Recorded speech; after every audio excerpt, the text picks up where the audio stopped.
કેમ છો મિત્રો? જય મહારાજ.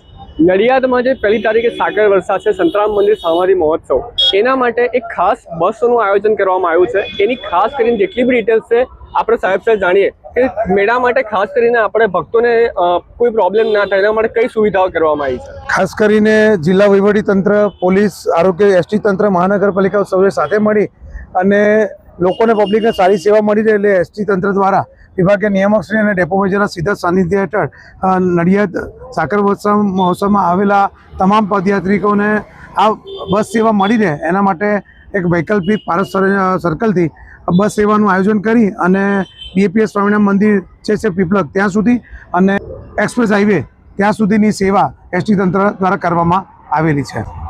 આ બસો જે રૂટમાં ફરતી રહેશે તો એનું કંઈ ભાડું કે દર આપણે નક્કી કરવામાં આવ્યો છે? ફક્ત ને ફક્ત 10 રૂપિયા જેવું નજીવું ભાડું લેવાના છે, જેથી કરીને દરેકને પોસાય એટલા માટે ખાસ કરીને વ્યવસ્થા સ્પેશિયલ જોઈ શકો છો કે આ મેળા માટેનું સ્પેશિયલ એસટી બસ સ્ટેશન એટલા માટે તંત્ર દ્વારા તૈયાર કરવામાં આવ્યું છે કે મુસાફરોને જે બહારગામ જવાનું હોય તો બસ સ્ટેન્ડથી જઈ શકવાના, પણ જે મેળામાં સ્પેશિયલ બહારથી આવવાના એમના માટેનું આ એક હેલ્પ ડેસ્ક તૈયાર કરવામાં આવેલું છે. નડિયાદમાં જે મુખ્ય પાર્કિંગ જે આપણે આપેલા છે ત્યાંથી બસ સેવા અવર જવર ચાલુ રહેશે જેથી ભક્તોને કોઈ પ્રોબ્લેમ ના થાય. હા, એના માટે ચોક્કસથી હેલિપેડથી અહીંયા પારસ સર્કલ ને પારસ સર્કલથી પીપલગ બીએપીએસ મંદિર એટલે બહારગામથી આવતા તમામ મુસાફરોને અગવડ ના પડે એના માટેનું આ સ્પેશિયલ ડ્યુટી આયોજન કરવામાં આવેલું છે.